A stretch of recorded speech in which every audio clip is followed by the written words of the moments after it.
আজকে basically sustainable ডেভেলপমেন্টের একটা ডিফারেন্ট অ্যাসপেক্ট দেখবো, সেটা হচ্ছে যে কীভাবে হিউম্যান রিসোর্স ফাংশনটা অ্যালাইন করে। হ্যাঁ, আমরা ধারাবাহিকভাবে আগাচ্ছি বিজনেসের প্রতিটা ফাংশন ধরে ধরে। আগে আমরা ফাইন্যান্স অ্যান্ড অ্যাকাউন্টিং দেখছি, এবার দেখবো এইচআর কীভাবে হচ্ছে গিয়ে সাস্টেনেবল ডেভেলপমেন্ট অ্যালাইনমেন্ট কমপ্লাই করতেছে, স্পেশালি বাংলাদেশে আছে।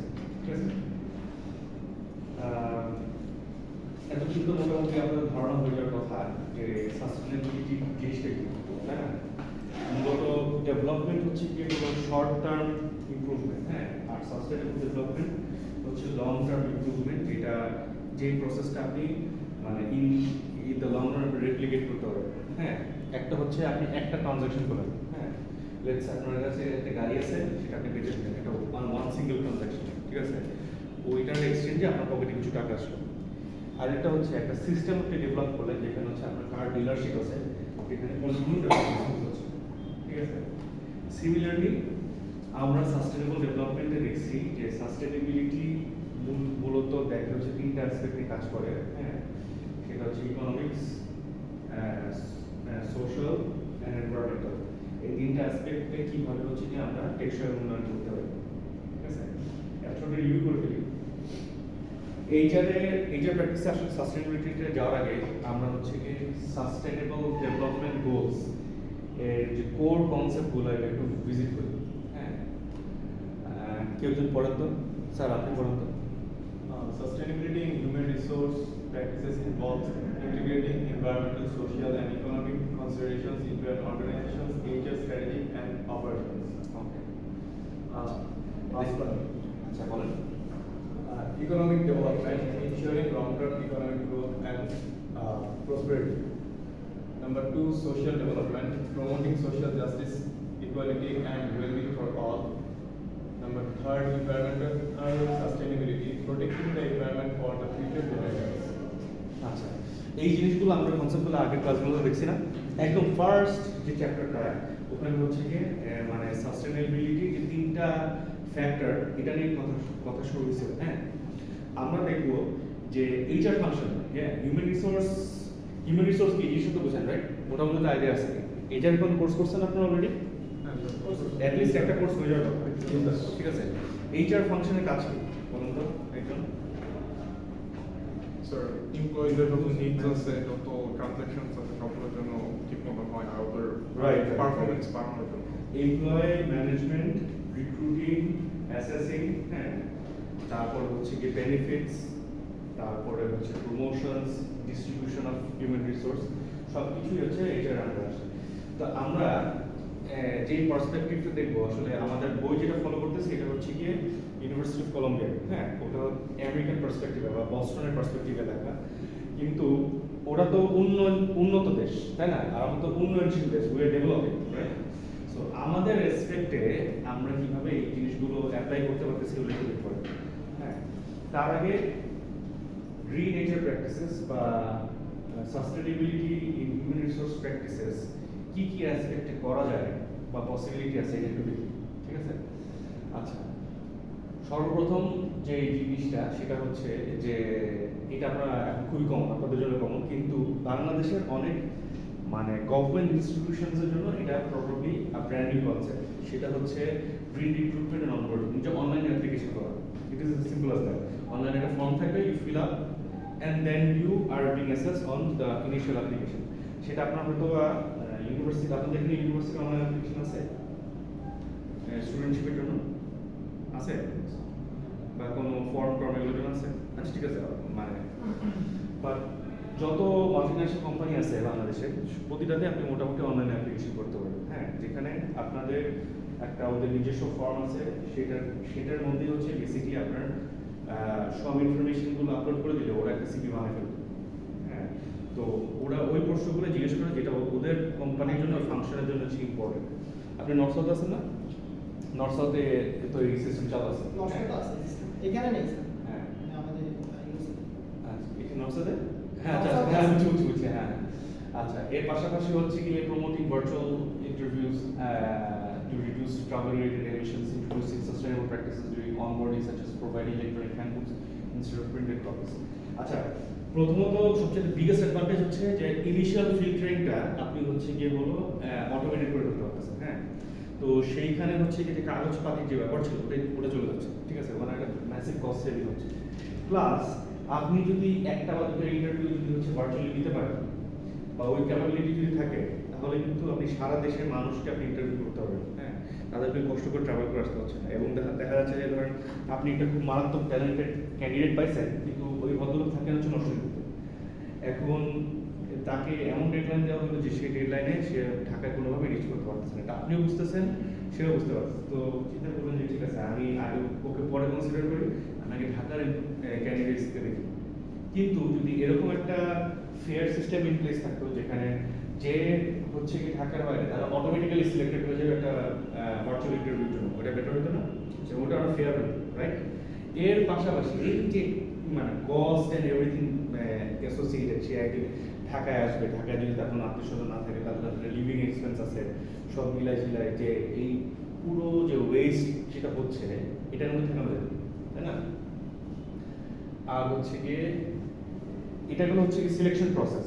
আর হচ্ছে গিয়ে সিলেকশনের পর যখন একটা এমপ্লয়ি অনবোর্ডেড হয়ে যায়, তখন তাদেরকে ইউজুয়ালি মানে বাংলাদেশের লোকাল কোম্পানিগুলোতে এই প্র্যাকটিসগুলো কম, কিন্তু ইন্টারন্যাশনাল কর্পোরেশনস, মাল্টিন্যাশনাল আর হচ্ছে যারা হচ্ছে একটু কর্পোরেট মেনটেন করে, তারা এই প্র্যাকটিসটা করে। যখন আপনি একটা কোম্পানিতে প্রথম রিক্রুটেড হয়েছেন, আপনাকে একটা হ্যান্ডবুক দেওয়া হয় ছোটো বা লিফলেটের মতো, সেখানে হচ্ছে ডুজ অ্যান্ড ডোন্টস, আপনার কেপিআই কি, হ্যাঁ, আপনার কলিগদের সাথে ব্যবহার কেমন করতে হবে, তারপরে অফিসের থেকে আপনার এক্সপেকটেশন কি, আপনি কি কি এক্সপেক্ট করতে পারেন, একটা মোটামুটি একটা ফর্মাল একটা ইন্ট্রোডাকশন দিয়ে দেওয়া, হ্যাঁ।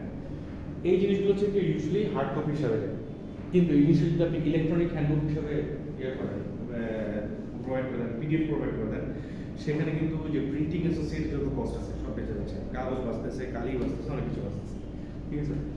এটা শুধুমাত্র হচ্ছে রিক্রুটমেন্ট অ্যান্ড অনবোর্ডিং নিয়ে আলোচনা। এখন আস্তে আস্তে আমরা ভেতর দিকে যাই। ধরুন আপনি অলরেডি রিক্রুটেড হয়ে গেছেন, এরপর হচ্ছে কি এমপ্লয়ি এনগেজমেন্ট অ্যান্ড এডুকেশন, হ্যাঁ। তো একটা চাকরি করতে যেয়ে আপনি কন্টিনিউয়াসলি যত বড় রোলে যাবেন, তত কন্টিনিউয়াসলি আপনি ট্রেনিং এর মধ্যে থাকবেন, ঠিক আছে। আপনি অ্যাসিস্ট্যান্ট জেনারেল ম্যানেজার থেকে ম্যানেজার হচ্ছেন, প্রত্যেকটা প্রসেসেই আপনি যে ওই আপনার যখন কোয়ার্টাইল জাম্প করতেছেন কিংবা হচ্ছে কি আপনার রোল জাম্প করতেছেন, তখন রেসপন্সিবিলিটি যেভাবে বাড়তেছে সেইভাবে আপনার ক্যাপাবিলিটিও কিন্তু বাড়তেছে, রাইট? কিন্তু আপনার কি কি ডেলিভারেবলস, এইটাকে মেকশোর করার জন্য আপনাকে ট্রেনিং করানো হয়, ঠিক আছে। এবং এই ট্রেনিংগুলো খুবই ব্যয়বহুল। আপনি কর্পোরেটসগুলো যদি দেখেন, ওরা হচ্ছে কি রিসর্ট ভাড়া করে ওখানে নিয়ে যায় ওখানে ছেলে মানুষজনকে রেখে মানে ডে লং ট্রেনিং হয়। এবং এমন ট্রেনিং ওটা ধরেন সকাল থেকে সন্ধ্যা পর্যন্ত ট্রেনিং, আমার পরের দিন তো আপনি তো যেয়ে ফেরত আসতে পারেন, তো you have to stay 2 days। তো এটাও কোম্পানির জন্য প্রচন্ড একটা ব্যয়বহুল একটা প্রক্রিয়া। অবশ্য এটার বেনিফিটসও আছে। বেনিফিটসটা হচ্ছে কি, এটা সোশ্যাল এনগেজমেন্টের সুযোগ হয়, আপনি কলিগদের সাথে আপনি বাইরে গেলেন, হ্যাঁ, একটা উইকেন্ড কাটাইলেন, একটা ফ্রেন্ডশিপ বন্ডিং কিন্তু হয়, হ্যাঁ, এটা একটা গোল আছে। বা এর পাশাপাশি আপনি যদি অন্য অ্যাসপেক্টটা চিন্তা করেন, সেটা হচ্ছে যে আপনার পরিকল্পনা থাকতে পারে যে ওই উইকেন্ডে আপনি ফ্যামিলিকে টাইম দেবেন, হ্যাঁ।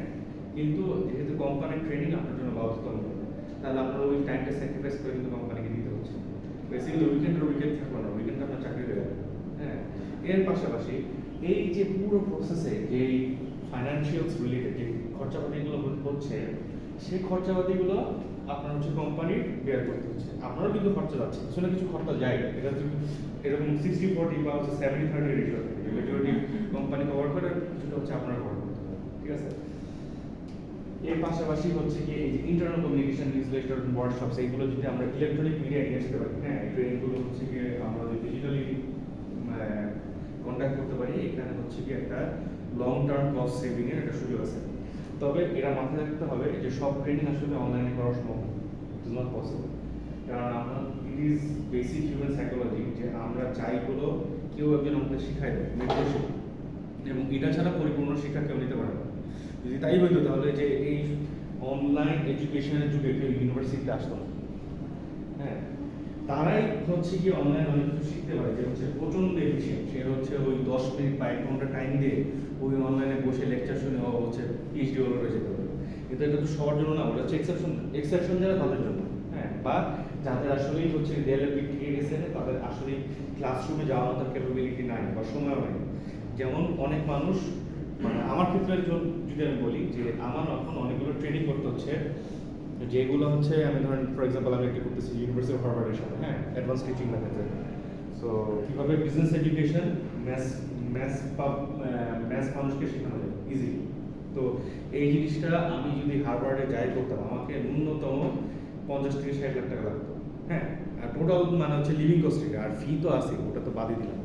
কিন্তু এই যে আমি যে এখানে বসে আমি জিনিসটা করতে পারতেছি, এটার জন্য আমার কস্ট এফিশিয়েন্ট এবং হচ্ছে সাস্টেনেবল আছে, বিকজ এই জিনিসটা তো ফার্স্ট অফ অল আমি চিন্তা করে করতেছি, এবং শুধুমাত্র এটা আমার জন্য, এটা ফিউচারে আপনাদের জন্য এবং ফিউচারে আমার যেসব ওয়ার্ক প্লেসগুলো থাকবে সেখানে কন্ট্রিবিউট করতে হবে, ঠিক আছে?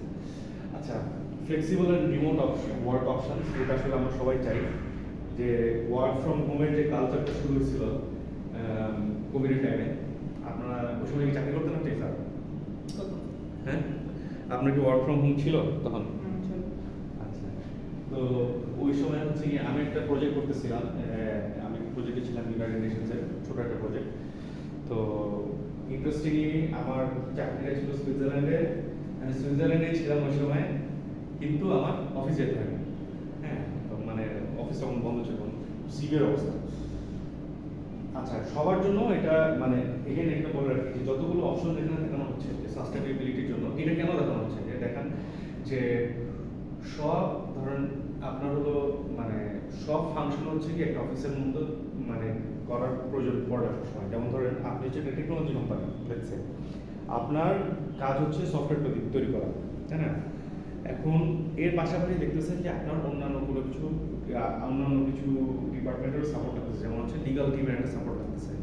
কারণ প্রত্যেকটা সফটওয়্যার যখন একটা কোম্পানি অনবোর্ড করে ওটার একটা লিগাল কমপ্লায়েন্স থাকে, যে এখানে কোনো অনৈতিক প্র্যাকটিস আছে কিনা, হ্যাঁ, এখানে হচ্ছে উন্নত অ্যাক্সেস করতে পারবে কিনা, তারপর হচ্ছে যার কাছ থেকে আপনি ওই সফটওয়্যারটা নিচ্ছেন বা যাকে সেল করতেছেন তার সাথে একটা লিগাল বাইন্ডিং কন্ট্রাক্টে যেতে হয়, যে কন্ট্রাক্টগুলো একটা লিগাল টিম চেক করে দেয় ওখানে ওরা এমন কোনো ক্লজ রাখছে কিনা যেটা আমার জন্য অ্যাজ এ কোম্পানি ভবিষ্যতে ক্ষতিকর হতে পারে। যেমন হচ্ছে একটা ক্লজ ওরা ঢুকাই দিল যে হচ্ছে এটার কোনো রিটেনার ফি থাকবে না, আমরা হচ্ছে ওয়ান টাইমই পারচেস করবো, বাকি নেক্সট যতদিন ব্যবহার করবো কোম্পানি আমাকে ফ্রিলি এটার সার্ভিস দেবে।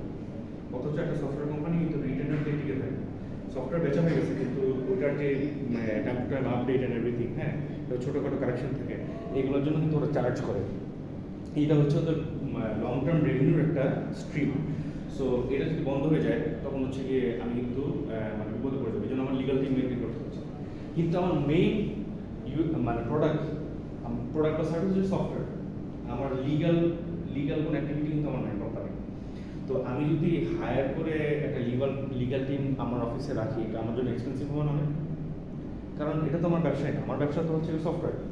তো সেই ক্ষেত্রে আমরা যে জিনিসটা করতে পারি সেটা হচ্ছে যে we can outsource this process to another company or a business or an entity যারা এটাতে স্পেশালাইজড। আমার স্পেশালাইজেশন সফটওয়্যার বানানো, আমি একটা লিগাল কোম্পানি টিমকে দিয়ে দিব, ওরা হচ্ছে ওদের স্পেশালাইজেশন এইসব জিনিস দেখা। তারা হচ্ছে কি অ্যাড অফ বেসিস আমার যখন প্রয়োজন তখন তাকে কল করতে পারতেছি, তার জন্য অফিস স্পেস দিতে হচ্ছে না, তার জন্য আমার ইলেকট্রিসিটি ব্যয় করতে হচ্ছে না, ইন্টারনেট ব্যয় করতে হচ্ছে না। তো এখানে যেটা ম্যাসিভ কস্ট সেভিং করতে পারলাম সেটা আমি অন্য জায়গায় ইনভেস্ট করতে পারবো, ঠিক আছে? এটাও কিন্তু আসলে এই ফ্লেক্সিবল আর রিমোট ওয়ার্ক অপশনসের ভিতরে আসে, হ্যাঁ। আচ্ছা, সাস্টেনেবল কম্পেনসেশন অ্যান্ড বেনিফিটস, ঠিক আছে? আচ্ছা, আমরা যেই বেতন পাই একটা কোম্পানিতে চাকরি করে, হ্যাঁ, এর বেতনের বাইরে যে অন্যান্য সুযোগ সুবিধাগুলো পাই ওগুলো ফ্রিজ বেনিফিটস, ওকে? সো একটা কোম্পানি যত হচ্ছে গিয়ে সাস্টেনেবল প্র্যাকটিসেস একটা অর্গানাইজেশন নিয়ে আসবে তত হচ্ছে ফাইন্যান্সিয়ালি তারা লাভবান হবে ফর দ্য লং টার্ম। যেমন ধরেন একজন এমপ্লয়িকে একটা অর্গানাইজেশন যদি গাড়ি প্রোভাইড করে, তারপরে হচ্ছে কি ট্রান্সপোর্টেশন প্রোভাইড করে বা ট্রান্সপোর্টেশনের জন্য কোনো মাধ্যম প্রোভাইড করে, তারপরে ফর এক্সাম্পল বিভিন্ন উপায়ে তাকে হচ্ছে কি তার সোশ্যাল পার্সোনাল লাইফে ফর এক্সাম্পল তার ছেলেমেয়ের টাকা পয়সা মানে পড়ালেখার যে এক্সপেন্স যে হচ্ছে কি হেলথ ইন্স্যুরেন্স দিয়ে দিল, এটা করে যেটা হবে যে ওই এমপ্লয়েড ওভারঅল পারফরমেন্স বৃদ্ধি হবে, কারণ হচ্ছে কি তার এইসব নিয়ে জিনিসটা স্ট্রেস হতে হচ্ছে না।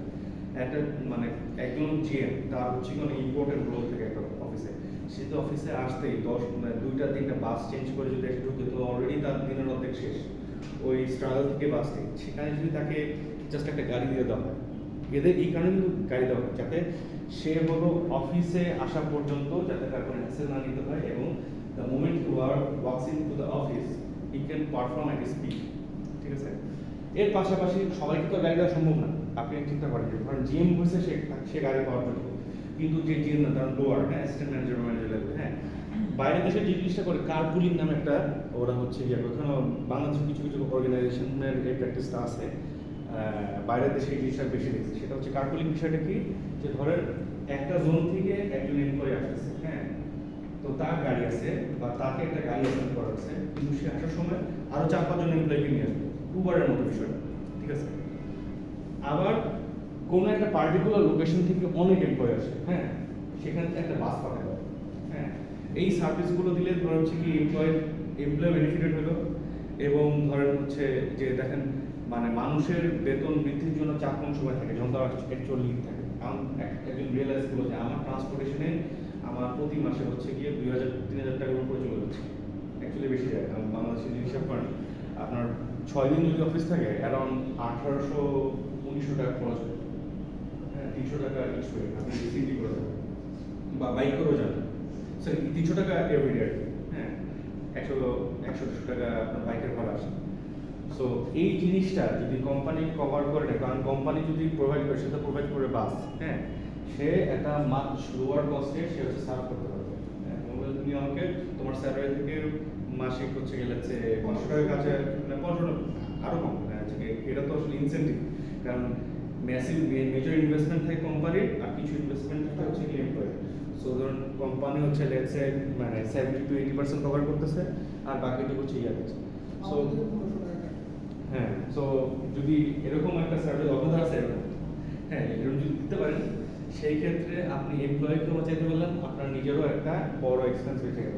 এক্সপেন্সটা কি, আপনার উইক হিউম্যান রিসোর্স কিন্তু আপনার জন্য একটা এক্সপেন্স, তাই না? আপনার রিসোর্স এফিশিয়েন্টলি কাজ করতে হবে, এটা আপনার জন্য এক্সপেন্স। কারণ হচ্ছে কি আপনাকে তার দিয়ে আপনার হচ্ছে গিয়ে 200 টাকা কাজ করানো দরকার, আপনি পাচ্ছেন তার কাছে 50 টাকা, লস না?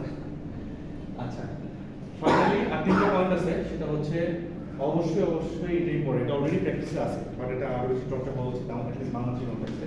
সেটা হচ্ছে হেলথ অ্যান্ড ওয়েলবিং ইনিশিয়েটিভস। ঠিক আছে, এবং এইটার জন্য আমার মনে হয় যে বাংলাদেশে কিছু লোকাল কোম্পানি খুব ভালো ইনিশিয়েটিভ রাখছে। ফর এক্সাম্পল আমার এক্স এমপ্লয়ার রবি জিয়াটা, ওই কোম্পানিতে জিম করা বাধ্যতামূলক ছিল, তখন আমি জীবন ছিলাম, হ্যাঁ, জিম করা বাধ্যতামূলক ছিল, এবং খাওয়া দাওয়া চেক দিত, একটা আলাদা ইন্ডিপেন্ডেন্ট টিম ছিল যারা হচ্ছে গিয়ে ইয়ে করতো, যে চেক দিত যে এমপ্লয়িরা কে বেশি খাচ্ছে কম খাচ্ছে। কেন করতে আমি পরে বলছি, জিম করতে হইতো, ফিটনেস টেস্ট করতে হইতো রেগুলার, এবং প্রতিনিয়ত হচ্ছে গিয়ে আমাদেরকে হচ্ছে গিয়ে একটা ইয়ার মধ্যে রোটেশনের রাখতো, যে দেখতে যে কে হলো রেগুলার কে ইরেগুলার, হ্যাঁ। এবং ইন্টারেস্টিং একটা রিসার্চ তখন বেরোলো যে যেই মানুষগুলো হচ্ছে কি জিমে রেগুলার যায়, সেই মানুষগুলো হচ্ছে কাজ করার সবচেয়ে বেশি বেশি, হ্যাঁ, কারণ সে বডি ফিট থাকলে মানুষ আপনার মানসিকভাবে ফিট থাকবে, মানসিকভাবে ফিট থাকলে আপনার পারফরমেন্স বেটার হবে ন্যাচারালি।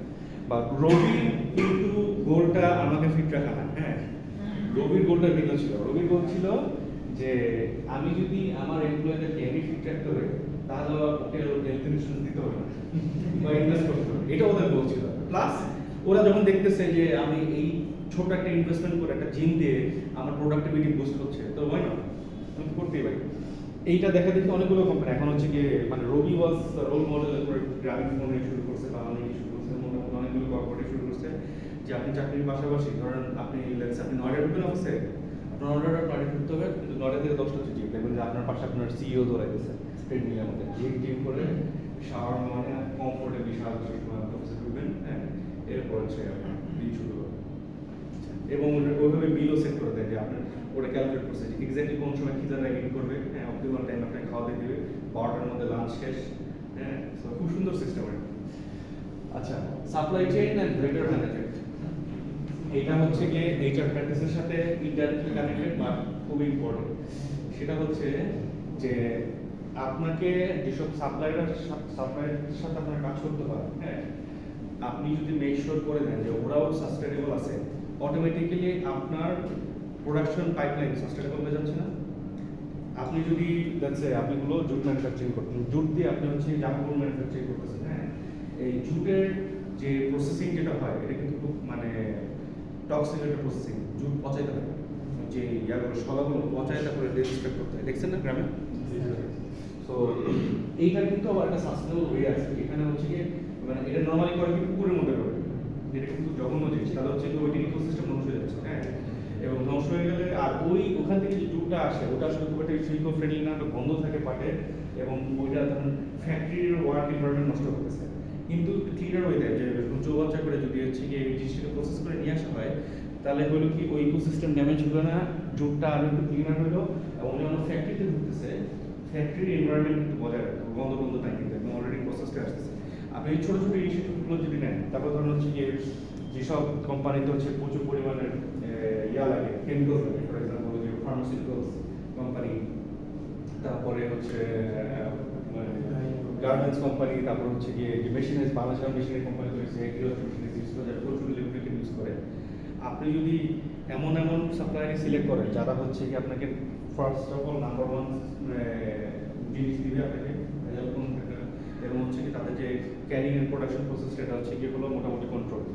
ওষুধের ব্যাপারে আপনার যে কেমিক্যালসগুলো আছে, হ্যাঁ, ওই কেমিক্যালসগুলো একটা পার্টিকুলার কন্ডিশনে ক্যারি করতে হয়, টেম্পারেচার মেনটেন করতে হয়, তারপর হচ্ছে গিয়ে কিছু কেমিক্যাল প্লাস্টিকের রাখতে হয়, কিছু গ্লাস ভাইলে রাখতে হয়। যারা হচ্ছে কি প্রফেশনাল সাপ্লায়ার না, হ্যাঁ, গতানুগতিক ইম্পোর্ট করে দিয়ে দিচ্ছে, আপনি যদি চেক না দেন সেই র মেটেরিয়ালসটা হচ্ছে কি ওটার পোটেনশিয়ালিটি কম থাকবে, এবং পরবর্তীতে আপনি যে ওষুধ ম্যানুফ্যাকচার করবেন ওষুধটার কোনো এফেক্ট থাকবে না। সো আপনার যদি ইয়ারকে আপনি স্ট্রিমলাইন করতে পারেন, আপনার সাপ্লাই চেইনকে স্ট্রিমলাইন করতে পারেন, অটোমেটিক্যালি গ্রিন প্র্যাকটিসেস আপনার বিজনেস মধ্যে ঢুকে যাবে। ফাইনালি সর্বশেষ থেকে আরও আছে, I guess this is the last one, না আরেকটা আছে, হ্যাঁ, পারফরমেন্স ম্যানেজমেন্ট মেট্রিক্স। আপনার হচ্ছে গিয়ে যেভাবে প্রমোশন অ্যান্ড এভরিথিং এগুলোকে অ্যাক্সেস করা হয়, হ্যাঁ, এইগুলো যদি হচ্ছে গিয়ে ডিজিটালাইজ করা যায়, প্লাস মানে এই মানে একটা এমপ্লয়ির পারফরমেন্স যদি হচ্ছে ডিজিটালি ট্র্যাকেবল হয়, তাহলে হচ্ছে গিয়ে কিন্তু আপনার বহুত কাগজপত্র বেঁচে যায়। এই জায়গায় কিন্তু প্রচুর ফর্মস ফাইলিং অনেক কিছু আছে, আপনি আমাদের ইউনিভার্সিটি এইচআর ডিপার্টমেন্টে গেলে দেখতে পারবেন। এখন যদি অনেক ডিজিটালাইজ হয়ে গেছে, এখন দেখবেন কাগজ কমে যাচ্ছে, বা এই কাগজের থেকে যত আপনি বের আসতে পারবেন তত হচ্ছে বেটার। আচ্ছা, সিএসআর তো আছে কি কিছুটা আইডিয়া আছে আপনাদের, না? সিএসআর নিয়ে আলাপ করছিলাম নাকি অন্য কিছু করছিলাম? না সরি, সিএসআর আমি আগে জায়গায় ওই সেকশন পড়ছি। কর্পোরেট সোশ্যাল রেসপন্সিবিলিটি এই জিনিসটা কি আপনারা জানেন? আপনারা বিজনেসে পড়ে আসেন, ইন্ট্রোডাকশন বিজনেসে পড়ছেন এই জিনিসটা? এই প্রথম সেমিস্টারে ঘটনা আছে। হারা গেছে মাথা থেকে। কর্পোরেট সোশ্যাল রেসপন্সিবিলিটি হচ্ছে মানে আপনার বিজনেসের থেকে যে আয় হচ্ছে লভ্যাংশ, ওই লভ্যাংশটা হচ্ছে গিয়ে কিছু জায়গায় ইনভেস্টমেন্ট করা বা স্পেন্ড করা, স্পন্সর করা, যেটা হলো আপনার মানে ইয়ার সাথে সরাসরি অ্যালাইন না করলেও, আপনার বিজনেস সাথে সরাসরি অ্যালাইন না করলেও এটা একটা পজিটিভ মেসেজ দেয়, হ্যাঁ। ফর এক্সাম্পল আপনি দেখছেন না যে আকিস ফুটবল টিম সাপোর্ট করে, স্পন্সর করে, বিভিন্ন ল্যান্ড স্পন্সর করে, হ্যাঁ, এটা পার্ট অফ সিএসআর। বা প্রপার সিএসআর যদি আমি চিন্তা করি, সেটা হচ্ছে যে ধর একটা অর্গানাইজেশন একটা স্কুলের দায়িত্ব নিয়ে নিল, স্কুলটাকে সে টেক কেয়ার করে, একটা পার্কের দায়িত্ব নিয়ে নিল, পার্কটা সে টেক কেয়ার করবে, হ্যাঁ। যত সে হচ্ছে এনভায়রনমেন্টাল ফ্রেন্ডলি জিনিসে অ্যাসপেক্টে প্রজেক্টে একটা অর্গানাইজেশন ইনভেস্ট করবে, তত হচ্ছে সোশ্যাল ইম্প্যাক্টটা তার হাই। যত হাই সোশ্যাল ইম্প্যাক্ট নিয়ে সে ব্যবসা করবে, তার লংজিভিটি তত বেটার। কারণ হচ্ছে কি যখন অ্যাজ অ্যান ইনভেস্টর অর হচ্ছে কি as like a stock buyer or stock holder, যখন আপনি দেখতেছেন যে এই কোম্পানির ওভারঅল পারফরমেন্স এরকম, প্লাস তারা হচ্ছে গিয়ে আমার দেশ এবং শহরের উন্নয়নে সে প্রতিনিয়ত ভূমিকা রাখতেছে, ন্যাচারালি আপনার চিন্তা হবে যে আমি এই কোম্পানি শেয়ার করি, তাই না, বা এই কোম্পানিকে ইনভেস্ট করি। বাইরের দেশের মানুষের জন্য এটা আরও বেশি ইম্পর্টেন্ট যে যে কোম্পানি বা অর্গানাইজেশন তার নিজের দেশকে নিয়ে ভাবে, নিজের সোসাইটি নিয়ে ভাবে, তার মানে তার অনেক লং টার্ম গোল আছে। আর যেই কোম্পানির লং টার্ম গোল আছে সেই কোম্পানিতে ইনভেস্ট করা সবচেয়ে সেফ, ঠিক আছে? আচ্ছা, আর ফাইনালি সর্বশেষ হচ্ছে গিয়ে বিল্ডিং আ সাস্টেনেবল ওয়ার্কপ্লেস কালচার, হ্যাঁ। সো এখানে এই জায়গায় খুবই ইম্পর্টেন্ট একটা রোল, সেটা হলো যে আপনারা কর্পোরেট পলিটিক্স এটা আপনি শুনছেন? আচ্ছা, কর্পোরেট পলিটিক্স আসলে বেসিক্যালি যেটা কেন্দ্রিক হয় মানে প্রফেশনালদের মধ্যে জেলাসিটা ক্রিয়েট হয়, সেটা দুটো কারণে হয়। একটা হচ্ছে যে ধরেন এমপ্লয়ি রেকগনিশন, যে ধরেন আপনার বস আপনি একটা কাজ করছেন, আপনি মানে কাজটা ভালো করছেন কোম্পানির জন্য, আপনাকে হচ্ছে গিয়ে রেকগনাইজ করছে বস, আপনাকে সুন্দর একটা কথা বলবেন, হ্যাঁ, বা অ্যাপ্রিশিয়েট করো সবার সামনে। যে আপনার ক্লোজ কলিগ সে হচ্ছে কি পজিটিভ নিতে পারবে না, কারণ তার কাছে তার মাথায় ভেবেছে যে আমি তো অনেক কাজ করি কিন্তু আমার এটা তো বস কোনোদিনও মানে ভালো বলবো না, কেন ইয়ে করবো, এইখান থেকে ছোটো ছোটো জিনিস থেকে শুরু হয়। আবার আরেকটা সোর্স হচ্ছে যে যখন হলো সেই পুল থেকে ধরেন আপনার যে ম্যানেজমেন্ট টিম থেকে একজন হচ্ছে গিয়ে সিনিয়র অ্যাসিস্ট্যান্ট ম্যানেজার, ঠিক আছে, তখন হচ্ছে গিয়ে একটা ফ্রিকশনের সুযোগ হয়। হ্যাঁ, এই জিনিসগুলো যদি আমরা প্রপারলি হ্যান্ডেল করতে পারি, কমিউনিকেশন, হ্যাঁ, কীভাবে করবো, যে পুরো প্রসেসটা প্রক্রিয়াটা যদি ট্রান্সপারেন্ট থাকে, যে ঠিক আছে 4 জন বা 5 জন বা 10 জন একই সাথে কাজ করতেছে, তাদের কার কি পারফরমেন্স প্রতি উইকে বা প্রতি মান্থে যদি রিভিউ হয় এবং ওটা সবার সামনে প্রেজেন্ট করা হয়, অটোমেটিক্যালি সবাই জানতেছে যে এ তার নিজের যোগ্যতায় হচ্ছে এই পর্যন্ত আসছে, ঠিক আছে। এটা দুটো লাভ হচ্ছে, একটা হচ্ছে সে জানতে পারতেছে অন্যরা কি করতেছে, আর দ্বিতীয় হচ্ছে মানে যার পারফরমেন্স আপ টু দ্য মার্কটা সেও মানে সতর্ক হয়ে যাচ্ছে যে আমাকেও আসলে এরকম বেটার হতে হবে, হ্যাঁ। এবং সবচেয়ে বিগেস্ট টেকঅ্যাওয়ে হচ্ছে যে কোন এমপ্লয়ি বলতে পারবে না যে ও বসের ফেভারিট বলে হচ্ছে ওই পজিশনে আসছে, সেটা কিন্তু সেরকম না, পারফরমেন্স দিয়ে ওই এই পর্যায়ে আসছে। এর পাশাপাশি যদি আমরা ওই কোম্পানির এটা হচ্ছে কি একটা সাস্টেনেবিলিটি, একটা মানে চমৎকার হচ্ছে কি এক্সাম্পল, যে মানে যদি ওয়ার্ক প্লেস এনভায়রনমেন্ট যদি হেলথ থাকে তাহলে ডেফিনেটলি পারফরমেন্স আপনার বেটার হবে, হ্যাঁ। আর হচ্ছে গিয়ে এর পাশাপাশি এমপ্লয়ীদের ছোট ছোট কন্ট্রিবিউশনগুলো যদি আপনি সেলিব্রেট করেন, হ্যাঁ, এটাও একটা মোরাল বুস্ট ক্রিয়েট করে, হ্যাঁ। দেন তখন হচ্ছে কি এমপ্লয়িরা মানে আপনিও চাইবেন, আপনার যদি ক্লাসের মধ্যে কেউ আপনাকে রেকগনিশন দেয় যে আপনি ভালো করছেন, হ্যাঁ, আপনার ইচ্ছা করবেন নেক্সট ক্লাসে বেটার করতে হয়, হ্যাঁ। সিমিলারলি ওয়ার্ক প্লেস আপনি যেখানে কাজ করেন আপনার তো রেকগনিশনের জায়গা অনেক, আপনি একটা ইউনিভার্সিটিতে কাজ করেন, আপনার হাজার হাজার ছাত্রদের সাথে প্রতিদিন যোগাযোগ, তাই না, কেউ যদি আপনার সাথে ভালোভাবে কথা বলে আপনার একটু বেটার লাগে না, হ্যাঁ।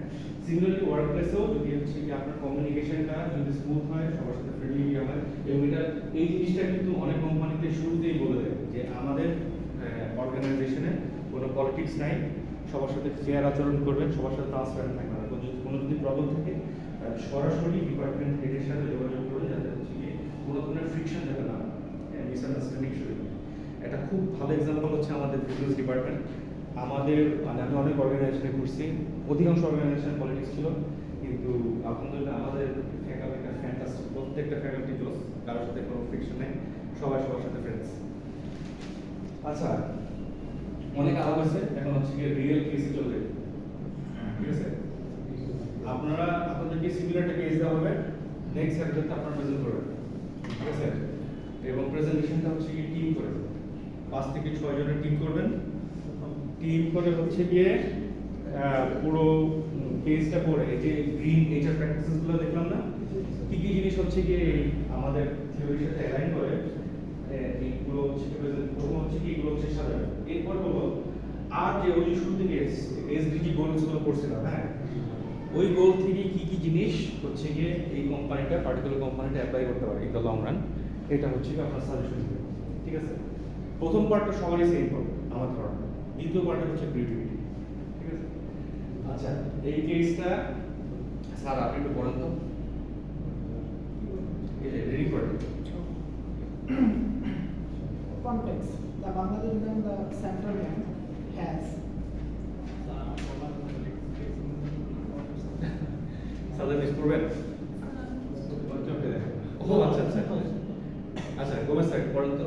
It's a case study, green HR in Bangladesh's central bank. Context: the Bangladesh Bank, the central bank, has pushed for greener practices within the banking sector. Electronic Human Resource Management (EHRM) offers a way to achieve this. What are they doing? Recruitment and onboarding. Banks are increasingly using online job portals and digital recruitment platforms. This reduces paper usage, compared to traditional print advertising and physical applications. Training and development. এই কিছু মিলে যাচ্ছে না আমাদের যে theory বললাম ওটার সাথে? আচ্ছা বলেন। E-learning platforms are replacing paper-based training materials, minimizing paper consumption. Performance management and communication. Online performance management systems and internal communication tools are being adopted.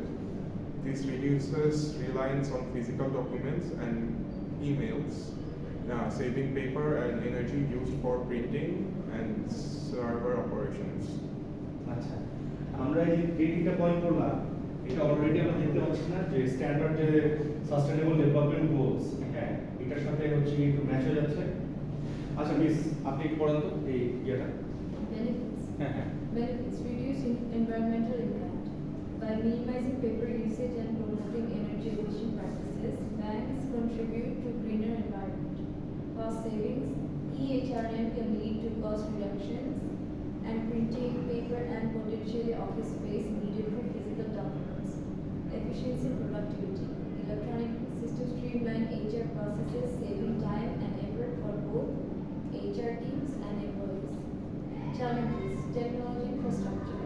Smaller bank might lack the resource to invest in robust EHRM systems. Digital literacy.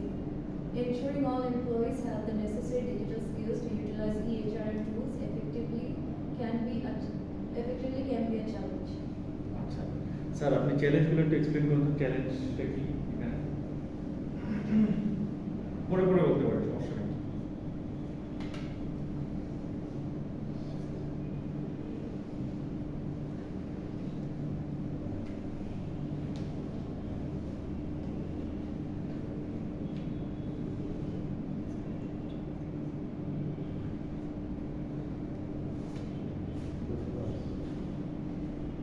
So এটা কি ব্যাংকের ক্ষেত্রে মানে like Bangladesh bank implement করেছে, হ্যাঁ তো প্রথম চ্যালেঞ্জটা হলো টেকনোলজি ইনফ্রাস্ট্রাকচার।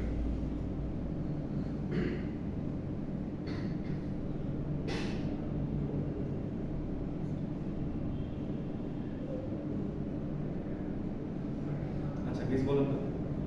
স্যার যেসব অনলাইন জিনিসপাতি ওরা রাখবে ওগুলো ইনফ্রাস্ট্রাকচার মানে ওগুলো অ্যাপয়েন্ট করতে বা অ্যাপ্লাই করতে রিসোর্সেস কম থাকতে পারে। ফর এক্সাম্পল টেকনোলজি কম্পিউটার পুরনো থাকতে পারে বা ডিজিটালাইজ বা মানে আপগ্রেডেড জিনিস নাও থাকতে পারে। আচ্ছা আর ডিজিটাল লিটারেসি হচ্ছে employees can not be as skilled as আজকালকার যারা ডিজিটালি ইউজ করে ইয়ে। Yeah, right, So, right. it can be difficult for them to use the tool or the system itself. আচ্ছা ডিজিটাল লিটারেসি কি সবার জন্য সমস্যা নাকি কিছু পার্টিকুলার কিছু পার্টিকুলার এমপ্লয়ি সো ওনাদেরকে যদি ট্রেনিং দেওয়া হয় দেখানো হয় how the system works they will be able to learn. আচ্ছা আমি একটু রিফ্রেশ করি। থ্যাংক ইউ মিস সুন্দর হয়েছে। দেখুন এইখানে যে জিনিসটা বলা হয়েছে শুরু থেকে শেষ পর্যন্ত এটা আপনারা পরে বুঝতে পারতেছেন যে এটা একটা কেসের সামারি, যে জিনিসটা তো প্রেজেন্ট করতে হবে ওরকম একটা সামারি আমি তৈরি করে দিচ্ছি, ঠিক আছে। সো প্রথম ইয়েটা হচ্ছে কি টেকনোলজি ইনফ্রাস্ট্রাকচার। যে ব্যাংকগুলো হচ্ছে ছোট, হ্যাঁ আমার কাছে মনে হয় না বাংলাদেশে কোনো ছোটো ব্যাংক আছে, মানে জাস্ট কথার কথা তাদের ওই টাকা পয়সা না থাকতে পারে, কারণ একটা এরকম ইনফ্রাস্ট্রাকচার দাঁড় করাতে প্রচুর মানে এক্সপেন্সেস আছে। সার্ভার নিয়ে আসতে হবে আপনার, তারপরে হচ্ছে গিয়ে কম্পিউটারে আপডেট করতে হবে, কিছু সফটওয়্যার কিনতে হবে, হ্যাঁ এবার রিটেনার ফি আছে, সব মিলাই ছেলে মানে কয়েক কোটি টাকার ইনভেস্টমেন্ট আছে। এটা হয়তো বা সবার জন্য এত ভায়াবল হবে না ইনিশিয়ালি, ঠিক আছে। আর একটা হচ্ছে ডিজিটাল লিটারেসি। দেখেন এই প্রবলেমটা আমার মনে হয় না আপনাদের কারো হবে, আপনারা যখন যদি চাকরির ক্ষেত্রে যান আপনাদের এই সমস্যা হবে, কিন্তু সমস্যা কাদের হয় যারা হচ্ছে গিয়ে একটু সিনিয়র জেনারেশন, আমাদের বাবারা বা চাচারা যারা হচ্ছে গিয়ে বিভিন্ন সেক্টরে কাজ করতেছেন, তাদেরকে ভুল করে তারা সারা জীবন হচ্ছে গিয়ে কাগজ কলমে কাজ করে আসছে, তাদের হঠাৎ করে যে কম্পিউটার ধরে দেওয়া হয়, সফটওয়্যার ধরে দেওয়া হয়, তাদেরকে অ্যাডাপ্টেশনটা করানো অনেক ডিফিকাল্ট।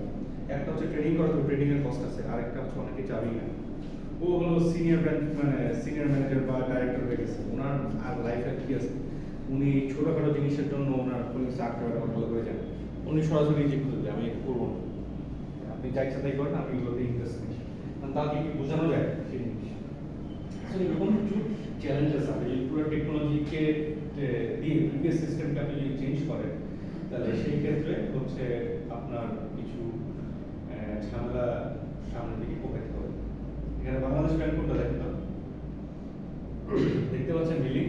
স্যার ওইটা 32 তালা। আচ্ছা আমি দেখবো অবাক হয়েছি এটা কিন্তু বাংলাদেশ ব্যাংকের ভিতরে, হ্যাঁ এটা ছোট এই কারণ আছে যে এই ফ্লোরটা, এই পার্টিকুলার ফ্লোরটা হচ্ছে কি মানে মাটি থেকে সিলিং পর্যন্ত ফাইল ছিল, এই পুরো জিনিসটাকে ডিজিটাল আর্কাইভ করে এখন এটা এইভাবে নিয়ে আসছে। জিনিসটা অনেক সুন্দর আছে না? এটা হচ্ছে কি it's a good example of how sustainability in an office works. হ্যাঁ যে পুরো পেপারলেস অফিস মানে হচ্ছে পুরো আর্কাইভটা হচ্ছে ওই যে কম্পিউটার কিওস্ক দিয়েছে জায়গা থেকে, এটা দিয়ে আপনি হচ্ছে অ্যাক্সেস করতে পারবেন। এবং শুধু তাই না, এখানে হচ্ছে ওই ফাইন্যান্সিয়াল রেকর্ডস থেকে শুরু করে বাংলাদেশের ইতিহাস সব আছে এখানে। খুবই জোস একটা মিশনে করে দিচ্ছে। হ্যাঁ টাকাও তো চলে এসেছে সব, ওটা দেখতে হচ্ছে। আচ্ছা সো এইখানে একটা সামারি দেওয়া হয়েছে, হ্যাঁ সামারি দেওয়া হয়েছে আর হচ্ছে গিয়ে কিছু আলোচনা করছে যে ভবিষ্যতে বাংলাদেশ ব্যাংক কি করতে পারে। এটা আমি নিজে লিখছি, হ্যাঁ এটা আমার মতামত নিজস্ব, ইউরস ক্যান বি ডিফারেন্ট। হ্যাঁ তো এই কেসটা দেখানোর মূল উদ্দেশ্য ছিল যে আপনি কেসটাকে আপনাদের যে কেস দেওয়া হচ্ছে ওটা কিভাবে একটা স্ট্রাকচার করবেন, ঠিক আছে? আর প্রেজেন্টেশনের মার্কস হচ্ছে 10, হ্যাঁ যারা ক্লাসে এসে দিবেন অটোমেটিক্যালি 7 পেয়ে যাবেন। হ্যাঁ আর হচ্ছে গিয়ে যারা হচ্ছে অনলাইনে করার চেষ্টা করবেন তারা হচ্ছে অটোমেটিক্যালি 7 নিচে পাবেন। হ্যাঁ এটাকে আমাদেরকে দিয়ে দেবেন একটু? হ্যাঁ ওসব দিয়ে দেবো, এটা দিয়ে দেবো, একটা কেসও দিয়ে দিচ্ছি। এটা হচ্ছে কি আমাদের চ্যাপ্টার, একাডেমিক চ্যাপ্টার। হ্যাঁ কেসটা খুলে দেখাই আপনাদের অ্যাসাইনমেন্টটা। আমাদের প্রেজেন্টেশন হচ্ছে এই ডায়াগ্রাম ইনস্ট্রাকশন দেওয়া আছে শুরু হবে, ঠিক আছে? এখানে হচ্ছে কি আমরা হলো যে কেসটা আপনাদেরকে শেয়ার করছি সেটা হচ্ছে রোমাফ্রোজ। রোমাফ্রোজ হচ্ছে one of the first companies যারা হচ্ছে গ্রিন এইচআরএম বা সাস্টেনেবল এইচআরএম বাংলাদেশে নিয়ে আসছে, প্র্যাকটিস করতেছে। ওরা কি করছে এই লাস্ট ফিউ ইয়ার্সে, হ্যাঁ ওটার একটা একাডেমিক পেপার আছে খুব সুন্দর, ওটার সামারিটা আমি তুলে দিচ্ছি। হ্যাঁ ওরা কি করছে এখানে ক্লিক করলে আপনি কেসটা ডাউনলোড করতে পারবেন। কেসটা হচ্ছে গিয়ে কেসটাকে বড় ভাইবে না তার কথা, মেইন জিনিস হচ্ছে গিয়ে হলো 2-3 কথার ভিতরে আছে, না তো বেশি পড়তে হবে না। হ্যাঁ কারণ যে এই জিনিসগুলো এগুলো হচ্ছে সব রেফারেন্স, মানে সে হচ্ছে কি যে একাডেমিক টার্মগুলো ইউজ করছে কোথা থেকে নিয়ে আসছে। হ্যাঁ তারপর হচ্ছে গিয়ে স্কোপ অফ ফিউচার রিসার্চ আপনার লাগবে না আপনাদের, হ্যাঁ ফাইন্ডিংস এন্ড রিকমেন্ডেশন এগুলো আপনাদের লাগবে না। হ্যাঁ এমপ্লয়ি ইনভলভমেন্ট এই জায়গাগুলো হচ্ছে ইন্ডাস্ট্রিয়াল লার্নিং ডেভেলপমেন্ট এইসব জিনিসগুলো। হ্যাঁ আর শুরুর দিকের আবার অনেক জিনিস আপনাদের লাগবে, শুরুর দিকের হচ্ছে যে অ্যাবস্ট্রাক্ট ইন্ট্রোডাকশন এগুলো করতে পারবেন। হ্যাঁ বা লিটারেচার রিভিউ এটা নিজের ইচ্ছা থেকে পড়তে পারেন। গ্রিন ম্যানেজমেন্ট ইনিশিয়েটিভ কি এটা এক্সপ্লেন করছে, হ্যাঁ গ্রিন নেচারাল ফ্যাক্টরস, হ্যাঁ এগুলো হচ্ছে গিয়ে সব একাডেমিক আলোচনা। এইখান থেকে আস্তে আস্তে শুরু হয়েছে। হ্যাঁ আপনারা হচ্ছে গিয়ে প্রেজেন্টেশনের জন্য এই সেকশনে হেল্প করবে আপনাদেরকে, training, performance, rewards, management, discipline, হ্যাঁ রিসার্চ মেথডোলজি প্রয়োজন নেই আপনাদের জন্য, ঠিক আছে? তারপরে এই যে research and results and discussions যে সেকশন 5, সেকশন 5টা is basically what you are doing. এখান থেকে আপনাদের আমি প্রশ্নটা কি করছি একটু দেখেন। আপনারা হচ্ছে যে আপনাদের টপিক হচ্ছে যে form a team of maximum 5 or 6 members, discuss plan, write down briefly and briefly explain which of the theories of sustainable HR practices that you have learned in chapter 3 applies to this case. এই যে factors গুলো বললাম না, এই কোনটা align করে, যেমন বাংলাদেশ ব্যাংকের অনেক কিছু কিন্তু অ্যালাইনমেন্ট পাইছেন আপনারা, না এখানেও অ্যালাইনমেন্ট পাবেন সিমিলার একদম। And how we can use these theories to further improve the global SDG compliances for reinforce Bangladesh Limited. Yes, sir. Make the answers into bullet points and present it into a PPT or Google Slides. 5 to 6 slides maximum. Each member will have to speak for a minute. আপনাদেরকে জিনিসটা easy করে দিচ্ছি। আপনাদের এখানে আমি জানি যে এটা কমন প্র্যাকটিস আছে যে স্লাইড হচ্ছে কি একজন বানায়, তার বাকি সবাই হচ্ছে পুরো ধার নিয়ে কাজ করে। আপনারা চেষ্টা করবেন যে নিজের স্লাইডটা নিজে বানাবেন, 5 জন টিমের প্রত্যেকে একটা করে স্লাইড বানাবে, ঠিক আছে? তবে ওই যে ইন্ট্রোডাকশন স্লাইড কিন্তু বাদ, যে থ্যাংক ইউ আর হচ্ছে ওয়েলকাম এগুলো বাদ। মেইন কন্টেন্টে মেইন কন্টেন্ট হচ্ছে কি 5জন 5টা স্লাইড বানাবে, 5টা সেকশন আপনি নিজে তো করে নেবেন। ভাগ করে নিয়ে আপনাদের যেই অংশটা আপনি বানাচ্ছেন আপনি ওই অংশটা প্রেজেন্ট করবেন। তবে মেক শিওর যে পুরো প্রেজেন্টেশনে যাতে হচ্ছে গিয়ে কোনো ইয়া না থাকে, ধরো হচ্ছে গিয়ে একজন স্লাইড বানাইছে একরকম আর আপনার স্লাইড আরেক রকম, হ্যাঁ, একজন স্লাইড বানাইছে এরকম কর্পোরেট স্টাইল, একজন মিকি মাউসের ছবি দিয়ে রাখছে, কনসিস্টেন্সি সেম থিমের মধ্যে কাজ করে, টেক্সটটা রেডি করে রাখেন যাতে ওখানে একই ইয়ার মধ্যে জাস্ট ড্র্যাগ এন্ড ড্রপ করে দিতে পারে, ঠিক আছে? আসেন প্রেজেন্টেশন দেন। হ্যাঁ, নেক্সট ডেডলাইনটা হচ্ছে কি হলো নেক্সট স্যাটারডে, তবে কেউ যদি চায় টিউসডেতে দিয়ে দিতে পারবে, ঠিক আছে? কোন টিম তো সবাই টিম হিসাবে আসতে হবে, একটা ফুল টিম যদি প্রেজেন্ট থাকে টিউসডেতে তারা দিয়ে দিতে পারবে, ঠিক আছে? যারা বন্ধুরা যেসব আছে যারা হচ্ছে হোয়াটসঅ্যাপে কানেক্টেড তাদেরকে একটু জানিয়ে দিন বিষয়টা। আমি হচ্ছে গিয়ে কোন গ্রুপে দিলে বেটার হয় গ্রুপে আমাকে একটু নক দিন, আমি হচ্ছে এই অ্যাসাইনমেন্ট আপলোড করে আপনি দিই। আমাদের এই কোর্সের গ্রুপে দিতে পারেন, আবার হচ্ছে টেক ব্যাচের গ্রুপে দিতে পারেন। আচ্ছা, কোর্সের গ্রুপে কি সবাই আছে? 10 বছর বয়স টেক ব্যাচে সবাই আছে, আর যারা অ্যাক্টিভ রেগুলার তারা এই কোর্সের গ্রুপে আছে। আচ্ছা, ঠিক আছে, ওকে। স্যার 5 জনের কম প্রেজেন্ট করতে পারবেন? 5 জন করলে বেটার হয় আর কি। স্যার 5 জন না পাইলে স্যার